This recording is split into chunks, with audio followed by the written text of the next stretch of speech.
எரேமியாவின் புஸ்தகம் 17வது அதிகாரம். கடந்த வாரத்தின் தொடர்ச்சி. அதாவது வெள்ளிக்கிழமையும் ஞாயிற்றுக்கிழமையும் நம்ம குட் ஃப்ரைடேக்காக வேண்டியும் ஈஸ்டருக்காக வேண்டி நம்ம செய்தி கொடுத்தோம். அதுக்கு முதல் வாரத்தில் உள்ள செய்தி தொடர்ச்சி. 17வது அதிகாரம் 10வது வசனம். கர்த்தராகிய நானே, ஆண்டவராய் இயேசு கிறிஸ்துவாய் இருக்கிற நானே ஒருவருவருக்கும் அவனவன் வழிகளுக்கும் அவர்கள் செய்கிற அதற்கு ஏற்ற பலன்களுக்கும் அதற்கு சரியானதை நான் கொடுக்கும்படிக்கு அவருடைய இருதயம் எப்படி இருக்கிறது, அவர்கள் செய்கிற காரியம் கர்த்தருக்கு பிரியமா இருக்குதா இல்லையா, துரோகம் பண்றாங்களா, சபைக்கு விரோதமா நடக்கிறாங்களா, பாஸ்டுக்கு விரோதமா நடக்கிறாங்களா, குடும்பத்துக்கு விரோதமா நடக்கிறாங்களா அப்படின்னு சொல்லி தேவன் பார்க்க இருதயத்தை ஆராய்கிறவரும் அவருடைய மனதில் ஆழ் மனதில் இருக்கிற சோதித்து அறிகிறவருமாய் இருக்கிறேன். என்ன சொல்றாரு? இருக்கிறேன். எனக்கு நேரம் நீங்க ஒன்று சொல்லலாம், வீட்டுக்காருக்கு நேரம் ஒன்று சொல்லலாம், மனைவிக்கு நேரம் ஒரு ஏமாத்தலாம், பிள்ளைகளுக்கு நேரம் ஏமாத்தலாம். ஆனால் தேவன் சகலத்தையும் செய்ய வல்லவராய் இருக்கிறார். நீ என்ன ஏமாத்தி என்னத்தை நீ பண்ணாலும் ஆண்டவர் என்ன பண்ணிடுவாரு? இதை செஞ்சுக்கிட்டு இருக்கிறாங்க பேதுரு, இப்படி பண்ணிக்கிட்டு இருக்கிறாங்க பேதுரு, அவங்க பேசும்போது இவங்களும் சேர்ந்து பேசுறாங்க பேதுரு, துன்மார்க்கனோட கூட்டு வைக்கிறாங்க பேதுரு, ஆத்துல ஒரு காலு சேத்துல ஒரு காலு, சபைக்கும் வர்றாங்க விக்கிரகத்தையும் வணங்குறாங்க, இப்படி காரியங்கள் அவங்கள்ட்ட நிறைய இருக்கு என்று தேவன் ஊழியக்காரனுக்கு அறிவுறுத்துவார். மீண்டும் வாசிக்கலாம் வசனத்தை. நல்ல கவனிங்க. கர்த்தராகிய நானே ஒவ்வொருவருக்கும் அவனவன் செய்கிற காரியத்துக்கும் அவங்க நடக்கிற நடக்கைக்கும் சரியானதை நான் கொடுக்கும்படிக்கு இருதயத்தை ஆராய்கிறவரும் தக்கதை கொடுக்கும்படிக்கு. நல்லா அந்த இடத்துல கோடு போட்டு வச்சுக்கோங்க, நல்ல பேனாவல. தக்கதை கொடுக்கும்படிக்கு. அதுக்கு முன்னாடி சொல்றாரு, அவர்கள் செய்கிற காரியத்தை குறித்து தக்கதை கொடுப்பேன். நீ நல்லது செஞ்சா நல்லது நடக்கும். 4 பேர் நல்லா இருக்குன்னு நினைச்சா உனக்கு நோய் வராது. உண்மையா இருக்குன்னு நினைச்சா உன்கிட்ட எல்லாரும் உண்மையா பேசுவாங்க. நீ பரிசுத்தமா இருக்குன்னு நினைச்சா கர்த்தர் உன்கிட்ட பரிசுத்தமா இருப்பார். இல்லது இல்லது என்றும் உள்ளதை உள்ளது என்றும் சொல்லுங்கள். இப்ப நீ கேடு நினைச்சீங்கன்னா ஆண்டவர் உனக்கு என்ன பண்ணுவாரு? கேடுதான் நினைப்பார். நீ பொல்லாத காரியத்தை சொன்னீங்கன்னா உனக்கு ஒருத்தவங்க பொல்லாத காரியத்தை சொல்லுவாங்க. நீ சபையை ஏமாத்தினா ஆண்டவர் உன்னை ஏமாத்துவார். நீ ஒரு அடி எடுத்து வைப்ப, 3 அடி என்ன பண்ணிடும்? பின்னாடி சறுக்கிட்டு போயிடும். இன்னும் நம்ம எல்லாமே காலம்பரை ஜெபிக்கிறோம், நைட்டு ஜெபிக்கிறோம், சர்ச்சுக்கு போறோம். கெட்டவங்களாம் நல்லா இருக்கிறாங்க. அல்லேலூயா. கெட்டவங்களாம் நல்லா இருக்கிறாங்க. நம்ம எல்லாமே இருக்கிறோம். ஏன் சரியா?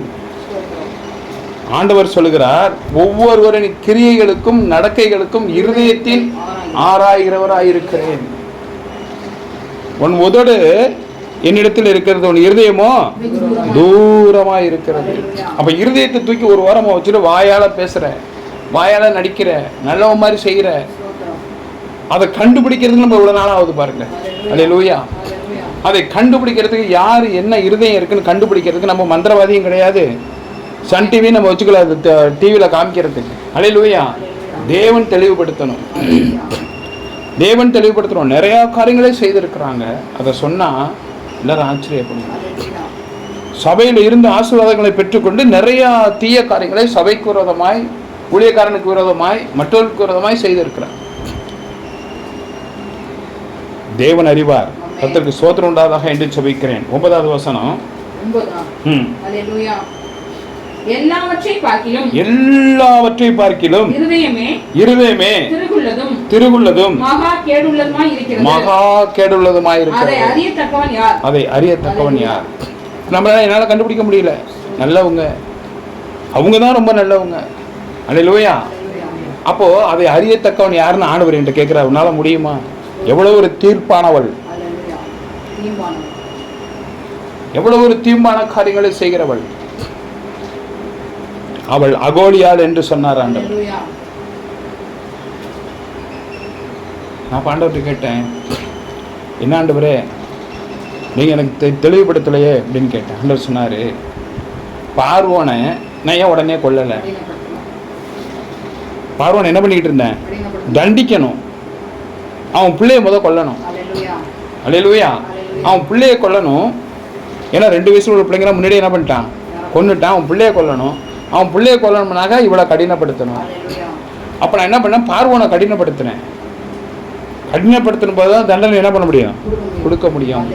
நானும் பார்த்தேன், இப்போ திருந்துவாங்க, அப்புறம் திருந்துவாங்க, அப்புறம் திருந்துவாங்க, அப்புறம் திருந்துவாங்கன்னு பார்த்தேன். சின்ன சின்ன சின்ன சின்ன சின்னதாக கொண்டு போய் உடம்புல 6 நோயை கொடுத்துருக்குறேன். எத்தனை நோய் கொடுத்துருக்குறேன்? 6 நோய்களை கொடுத்துருக்குறேன். ஒரு நாள் டப்புன்னு என்ன பண்ணிடுவேன், நான் இருப்பேன். சரி, மாறுவாங்க மாறுவாங்க மாறுவான்னு இருந்த பேர் கடினப்படுத்துறாங்க. இது இருதயத்தை கடினப்படுத்தும் போது என்ன பண்ணணும், யாரங்க நோக்கி பார்க்கணும், ஆண்டவரை நோக்கி பார்க்கணும். ஆண்டவரே, நான் அப்படி செய்கிறது தீர்ப்பான காரியமாக இருக்கு, இப்படி சபைக்கு விரோதமாக நடக்கிறேன், ஊழியக்காரனுக்கு விரோதமாக இப்படி காரியத்தை பழி வாங்குற மாதிரி நான் செய்கிறேன், ஊழியக்காரன்ட்ட கொடுத்து நான் கொடுத்துருக்கணும், இப்படி பண்ணுறேனே, வேணுக்குனே பண்ணுறேன். எல்லாவற்றையும் பார்க்கிலும் உன்னுடைய இருதயம் தான் மகா கேடுள்ளதும் திருகுள்ளதுமா இருக்கிறது. இப்படி செய்யலாமா, அப்படி செய்யலாமா, இப்படி பழி வாங்கலாமா, அப்படி பழி வாங்கலாமா. ஆண்டவர் 6 நோயை கொடுத்துருக்கிறார். ஒன்னையும் கொஞ்சம் கொஞ்சம் கொஞ்சமா அதிகப்படுத்தினாருன்னு வச்சுக்கோ, அது எந்த நோயெல்லாம் சொல்லக்கூடாது, அடுத்தடி எடுத்து வைக்க முடியாது. எல்லாவற்றையும் பார்க்கல இருதயமே மகா கேடுள்ளதும் திருகுள்ளதுமாய் இருக்கிறது. இந்த மெசேஜ் எடுத்துங்க, 3 வாரம் ஆயிடுச்சு. ஆனால் இன்னைக்கு அது பொருத்தமாக இருக்கு பாருங்க. தேவன் அப்படி தான் வார்த்தையை கொடுப்பார். 5வது வசனம், மனுஷன் மேல் நம்பிக்கை வைத்து மாமிசமானதை பணத்தையும் பலத்தையும் ஆள் பலத்தையும் புயபலமாக்கி கொண்டு கர்த்தரை விட்டு தூரம் போகிற இருதயமுள்ள மனுஷன் சபிக்கப்பட்டவன் என்று பாருங்க. லிஸ்ட் எடுத்துட்டாரு பாருங்க ஆண்டவர். ஹெட் லிஸ்ட் மாதிரி ஸ்கெட்ச் போட்டாரு, யாரெல்லாம் சபிக்கப்பட போறாங்க அப்படின்னு கொடுத்துட்டாரு. 18வது அதிகாரம் 6வது வசனம். இஸ்ரவேல் குடும்பத்தாரே, இந்த குயவன் செய்தது போல நான் உங்களுக்கு செய்யக்கூடாதோ என்று கர்த்தர் சொல்லுகிறார். இதோ இஸ்ரவேல் வீட்டாரே, களிமண் குயவன் கையில் இருக்கிறது போல நீங்கள் என் கையில் இருக்கிறீர்கள். அல்லேலூயா. ஒரு மண்ணை, ஒரு களிமண்ணை பிசைஞ்சு ஒரு மண்பானம் செய்கிறவன் அந்த மண்ணை என்ன பண்ணுறாங்க, காலால் போட்டு மிதின்னு மிதிக்கிறான். மிதித்து கையால் போட்டு வளைக்கிறான். அதில் இருக்கிற தூசி தும்பட்டை கல்லுக்கெல்லாம் சரியாக்கணும்னா என்ன பண்ணுறான், அதை எல்லாத்தையும் கல்லுக்கெல்லாம் எல்லாத்தையும் எடுத்து நல்லா பதப்படுத்துகிறான். அது மாதிரி தான் ஆண்டவர் நம்மளை பதப்படுத்தி நல்லவனா, நல்ல மனுஷனா, யோக்கியமானா, பொய் சொல்லாமல், திருடாமல், அடுத்தவங்க சொத்தை அபகரிக்காமல், அடுத்தவங்களை எரிச்சல் அடையாமல் ஆகணும்னு ஆண்டவர் திறப்படுத்திக்கிட்டே வர்றார். அப்படி குயவன் செய்யும்போது அவன் நினைச்சது போல அந்த பானை என்ன பண்ணுங்க, வரணும். நினைச்சது போல அந்த பானை வரலன்னா அந்த பானை என்ன பண்ணிடுவாங்க, அப்படியே ஒரு விளக்குமாறு குச்சி வச்சு அறுத்து கீழே போட்டு மறுபடியும் என்ன பண்ணிடுவான், மிதிச்சு தண்ணியை போட்டு பிசைஞ்சு ஓரமாக வச்சிருவான்.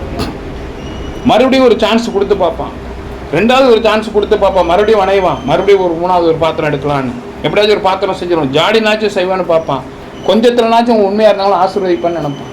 முடியாத பட்சத்தில் என்ன பண்ணுவான், வந்த வரைக்கும் இருக்கட்டும்னு சொல்லிட்டு பானை என்ன பண்ணுவான், அடுப்பில் வச்சு வேக விடுவான். அந்த வேக விட்டதுக்கப்புறம் என்ன பண்ணிடுங்க, எங்கேயாச்சும் ஓட்டை விழுந்துடும், எங்கேயாச்சும் பானை ஒரு வாய் ஒரு மாதிரி கோணிகிட்டு இருக்கும், இல்லைன்னா வீரல் விட்டுருக்கோம், தூக்கி என்ன பண்ணுவான், கடைசியில் குப்பையில் தூக்கி போட்டுருவோம். மண்ணாக இருக்கும்போது கூட பிணைய பிணைய பிணைய மறுபடியும் வந்துட்டு இருக்குங்க. சுட்டதுக்கப்புறம் தூக்கி என்ன பண்ணிடுவான், போட்டுருவான். பாவத்தின் சம்பளம் மரணம்.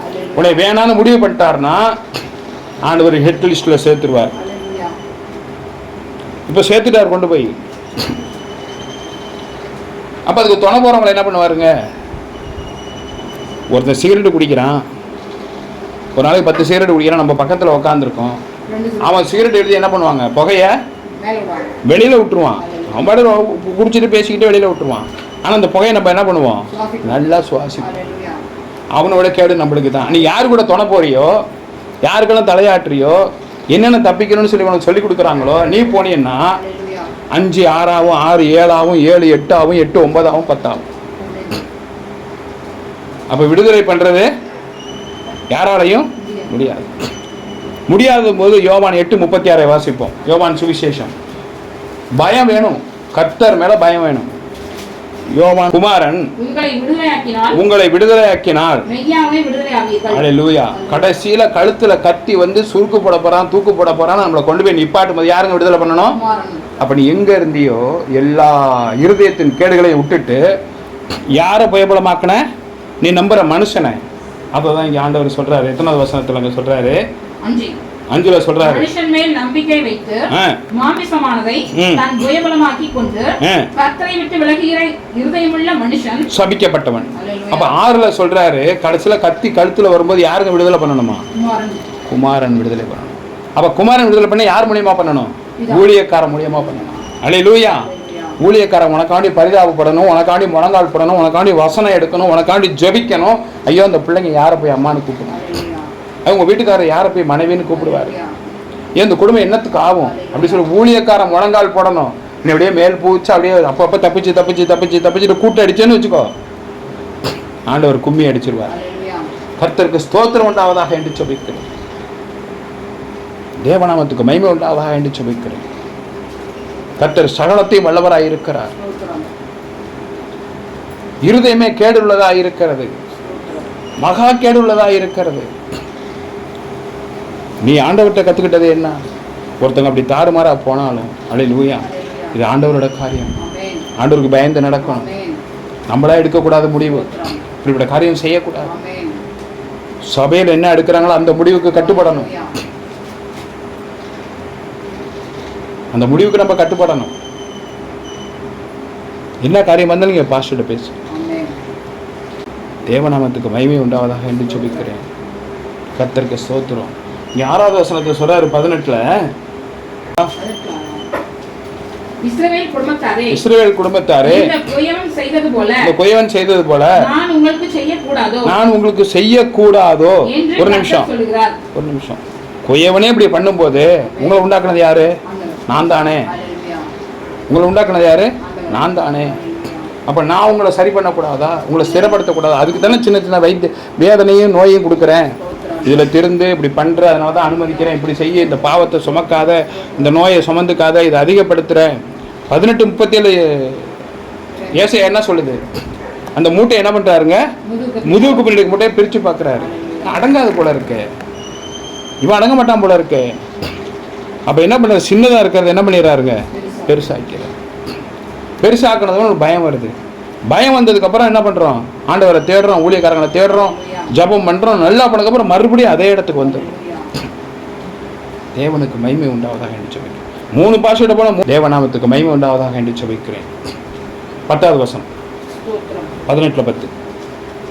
அவர்கள் என் சத்தத்தை கேளாமல், நல்லா கவனிக்கணும், என் சத்தத்தை கேளாமல் என் பார்வைக்கு பொல்லாப்பானதை செய்வதை, நான் சிங்காசனத்தை பார்த்து கொண்டிருக்கும் போது என் பார்வைக்கு பொல்லாப்பானதை செய்வார்களானால் நானும் அவர்களுக்கு அருள் செய்வேன் என்று சொன்ன, ஆசீர்வதிப்பேன் என்று சொன்ன நன்மையை செய்யாதபடிக்கு மனம் மாறுவேன். கரங்களை தட்டி கர்த்தரை தண்ணி எடுத்து குடி.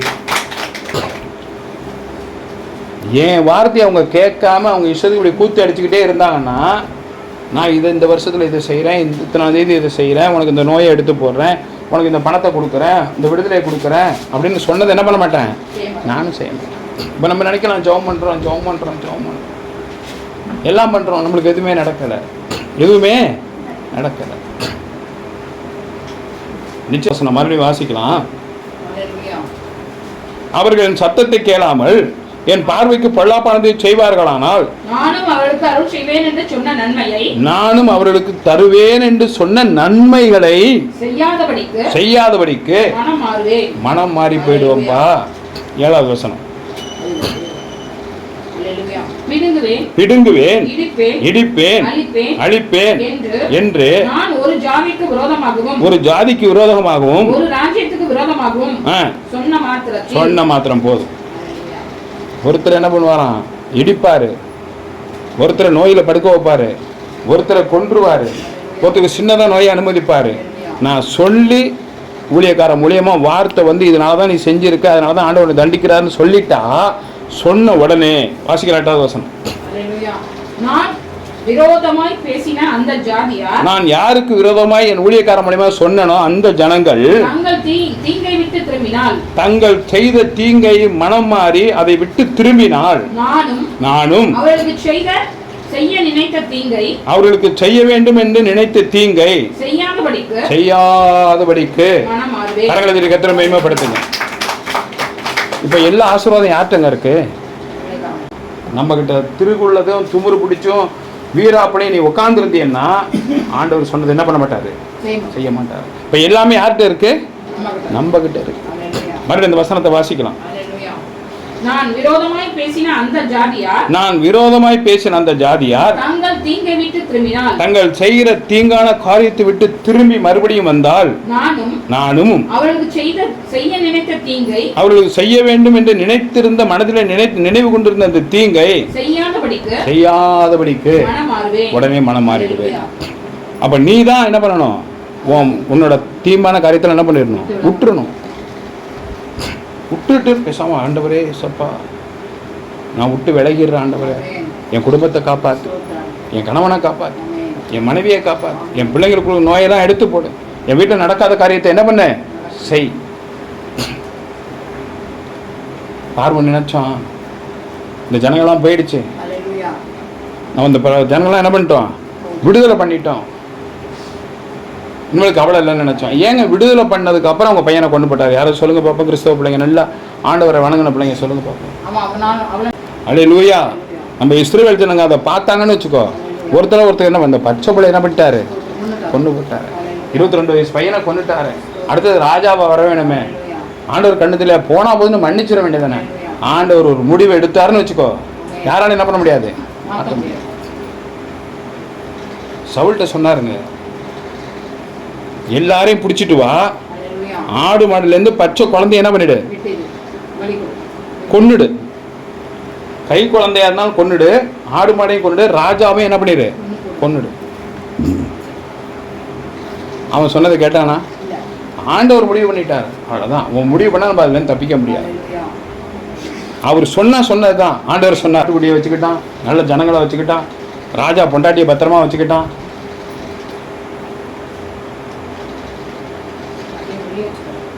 ராஜா பொண்டாட்டி எப்படிங்க என்னவா இருந்தாங்க? யாரை பிடிச்சிட்டு வந்தான்? சவுல் போய் யாரை கொண்டு வந்தான்? எல்லாத்தையும் இங்கே பிடிச்சி கொண்டு வந்தது. பைபிள் எடுத்து படிங்க. ஆகாபா. ஆகாக்கே அவங்க கூட்டத்தை பிடிச்சி கொண்டு வந்தான். அவன் மனைவி மாசமா இருந்தா, அதனால என்ன பண்ணக்கூடாது? வெட்டி கொண்டுடக்கூடாது. கையில வயிற்றுல குழந்தை இருக்கு. ஆண்டவர் சொன்னார் கொல்லுன்ட்டாரு. ஆண்டவர்கள்லாம் பார்க்க மாட்டாருங்க. புள்ள இருக்கா, பொண்டாட்டி இருக்கா, புருஷன் இருக்கா, ஐயோ பாவம், மன்னிச்சிருவோம் எத்தனை வாட்டி மன்னிப்ப? எல்லாத்தையும் கொல்லுன்ட்டாரு. நீ ஏன் கொள்ளாம வச்சிருந்த? அவ தப்பிச்சு போனதுனால தான் ஆமான் உருவானா, அமெரிக்கன் உருவானா. கடைசியில் என்ன ஆயிடுச்சு? நீ செய்யாத பாவத்துக்கு உன் பொண்டாட்டி செத்து போனா, நீனும் செத்து போனா, உன் பிள்ளையும் பாவம் அவனும் செத்து போனான், யோனத்தானும் செத்து போனான், சவுலும் செத்து போனான், பொண்டாட்டியும் செத்து போனான். தேவநாமத்துக்கு மகிமை உண்டாடி ஜெபிக்கிறேன். கர்த்தர் வார்த்தை வந்துச்சுன்னா அதை கவனமா கேட்கணும். மனுஷன் மேல் நம்பிக்கை வைத்து மாம்சமானது புயபலமாக்கி கொண்டு கர்த்தரை விட்டு விலகுகிற இருதயமுள்ள மனுஷன் சபிக்கப்பட்டவன் என்று கர்த்தர் சொல்லுகிறார்.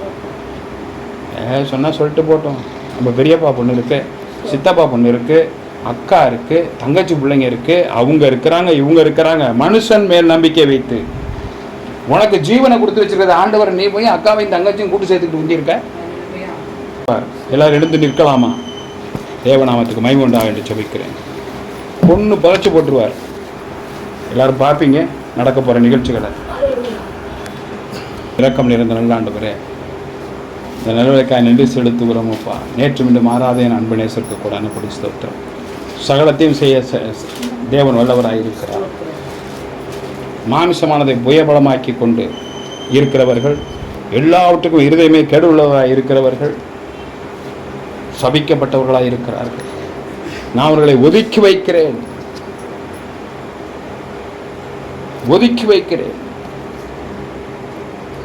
காரணம், கடினப்படுத்தியிருக்கேன் இருதயத்தை, அப்பதான் நான் தண்டிக்க முடியும். ஆண்டவர் சொன்ன உடனே கேட்கணும். எல்லாத்தையும் செய்ய மாட்டாங்க. எதையாச்சும் ஒன்றை பிடிச்சிட்டு உங்களுக்கு சாதம் வரணும், நீங்கள் சொன்னீங்களா அதனால அதை செய்கிறேன். அப்போ நான் சொன்னது எல்லாம் செஞ்சிருவீங்களானாக்கா அப்போ பார்த்தீங்கன்னா மொழி பிதுங்கும். நம்ம சொன்னது எதுவும் செய்கிறதில்ல, ஏதாவது ஒரு காரியத்தை பிடிச்சி நம்மளே திருப்பி அடிப்பான். நீங்கள் சொன்னீங்கல்ல அதனால தான் நான் இதை செய்கிறேன். அல்லேலூயா. அப்போ நான் கேட்டிருக்கேன், அப்போ நான் சொன்னது எல்லாத்தையும் சரியா? அதுக்கு ஒரு காரணம், இதுக்கு ஒரு காரணம், இதுக்கு ஒரு காரணம், இதுக்கு ஒரு காரணம், செய்ய முடியாததுக்கு பல காரணம். ஆனால் சொல்கிறதெல்லாம் செய்கிறதில்ல, ஏதாவது முக்கியமான காரணத்தை மட்டும் சொல்கிறது. தேவநாமத்துக்கு மகிமை உண்டாக சொல்லியிருக்கிறேன். நேற்று இன்று மாறாதவராக இருக்கிறார். உனக்கு ஜீவன் வேணுமா? ஆண்டவர் வார்த்தைக்கு செவி கொடு.